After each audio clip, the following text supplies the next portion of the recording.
पे ही भाई supreme court ने कह दिया, तो सुप्रीम कोर्ट की बात को तो इस देश में सैकड़ों मर्तबा सरकारों ने बदल दिया।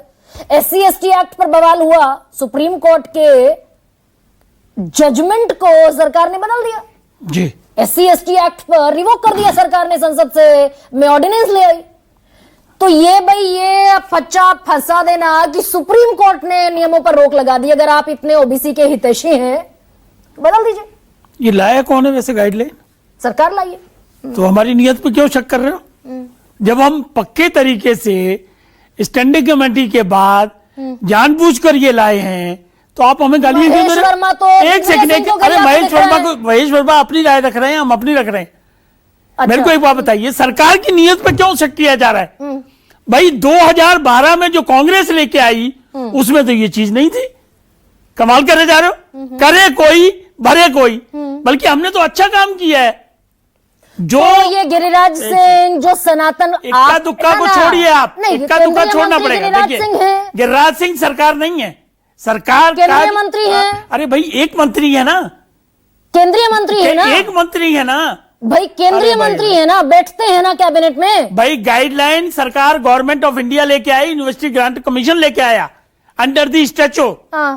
तो हमारी नियत में क्यों डाउट कर रहे हो भाई? हमने तो OBC समाज के लोगों को मुकुट लगा के दिया एक तरीके से। सुप्रीम कोर्ट डाउट कर रहा है। देखिए कोई गरिमा सिंह इज नोवेयर, कोई सुप्रीम कोर्ट डाउट नहीं कर रहा। एक सेकेंड, अच्छा। सुप्रीम कोर्ट में पिटीशन गई, उसमें सुप्रीम कोर्ट ने वर्ड लिखा है एम्बिग्यूटी है, कुछ नजर आ रही है हमको, तो इसको हम एग्जामिन करते हैं। तो ये नॉर्मल प्रोसीजर है कि स्टे कर दिया, अब 19 मार्च डेट लगी है, वहां जवाब फाइल होगा, उसके बाद डिबेट होगी। सुप्रीम कोर्ट कह रहा है कि हम आज तक जाति उन्मूलन, जाति दरअसल जाति रहित समाज नहीं बना पाए, ये सुप्रीम कोर्ट कह रहा है। अरे भाई सुप्रीम कोर्ट हजारों बातें कहता है during the course of argument, please understand.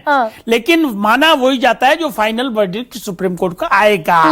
19 मार्च से पहले हम लोग जवाब फाइल करेंगे, उसके बाद आर्ग्यूमेंट होगा, जो फैसला आएगा वो सबको मान्य होगा, और सरकार को नहीं होगा तो सरकार फिर बदल सकती है, सरकार को पावर है। हमें ये नहीं समझ आया। तो ये 2 महीने तक आप ये कह रहे हैं पिछड़े दलित ये सड़कों पर निकले रहे, भाई सरकार का 5 मिनट का काम है। एक सेकेंड, क्या आज की डेट में ये कानून आ गया है कि कोई प्रदर्शन नहीं करेगा, कोई प्रोटेस्ट नहीं करेगा? जवाब है नहीं, जवाब है नहीं ना भाई, रुकिए ना।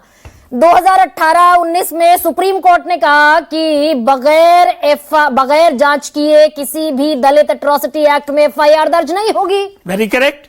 बवाल हो गया देश भर में। ठीक है, 2019 2 अप्रैल की तारीख याद होगी आपको। Very correct. सरकार ने ऑर्डिनेंस लाकर सुप्रीम कोर्ट का फैसला पलट दिया। सरकार ने खाली ऐसे नहीं किया, उस वक्त स्वर्गीय रामविलास पासवान जी जिंदा थे, हम लोग गए, मोदी जी को कन्विंस किया, रिव्यू पिटीशन सुप्रीम कोर्ट में फाइल की, उसके बाद ये सब ठीक ठाक हुआ। तो रिव्यू क्या दिक्कत है? एक सेकेंड रुकिए ना।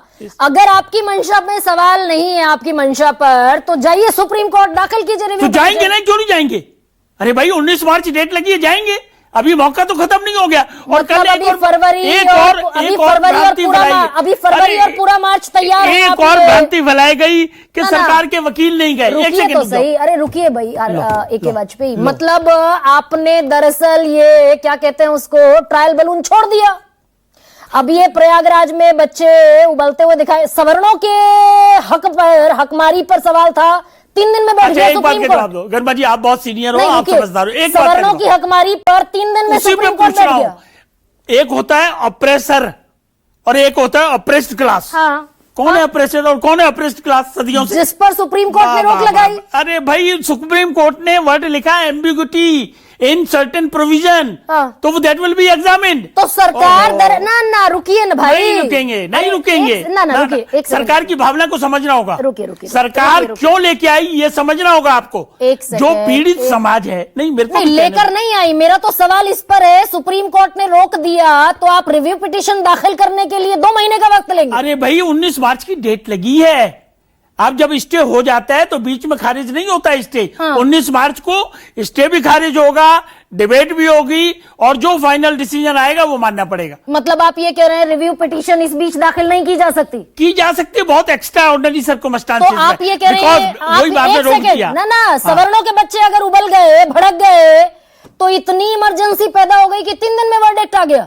और ये दलित पिछड़े ये नॉर्मल प्रैक्टिस है, कई बार आते हैं। मेंशन करिए, पिटीशन में अर्जेंसी होगी, कोर्ट ले लेगा, आर्ग्यूमेंट सुनेगा, स्टे कर दिया। क्या ये दलितों का और पिछड़ों का बच्चा जो सड़क पर निकला हुआ है, ये इमरजेंसी नहीं है, ये बिल्कुल सही निकला हुआ है। जो पीड़ित समाज के लोग हैं वो बिल्कुल 200% सही निकले हुए हैं, क्योंकि ये डर रहे हैं कि कल को फिर हमारे साथ कोई गड़बड़ ना हो जाए, हो रहा है इसलिए ना, निकला है। गड़बड़ हो रही है ना। अभी कहां से, अभी तो सरकार लेके आई है उनके फेवर में। एक डेटा सपोर्ट करता है ना कि दलितों के, पिछड़ों के, आदिवासियों के बच्चों के साथ भेदभाव होता है। अब नहीं हो रहा, सदियों से होता आ रहा है, इसीलिए मैंने वर्ड यूज किया ऑप्रेस्ड क्लास। आज भी होता है ना, आज भी होता है, इसमें कहां दो रहे हैं, डाटा आप खुद ही दे रहे हो। ऑप्रेस्ड क्लास को प्रोटेक्ट तो यानी कि जो वे विशेषज्ञों की समिति बनाने के लिए सुप्रीम कोर्ट कह रहा है, वो भी अब ये हिमाकत नहीं कर सकते कि 52% ओबीसी को निकाल कर बाहर कर दे। देखिए, नहीं कर सकते ना। ये हम नहीं कह सकते सुप्रीम कोर्ट क्या करेगा क्या नहीं करेगा, सुप्रीम कोर्ट क्या इख्तियारात है। और ये जो ऑर्डर पास किया ना, ये भी उन्होंने आर्टिकल 142 का इस्तेमाल करके किया, मतलब सरकार नॉर्मल कोर्स में नहीं किया। ठीक, सरकार जाना चाहे तो इमरजेंसी सिचुएशन में, अर्जेंसी में सुप्रीम कोर्ट में रिव्यू पिटीशन दाखिल कर सकती है, नहीं जाते हुए दिखाई दे रहे हैं। अब एक सेकेंड, डॉक्टर सागर,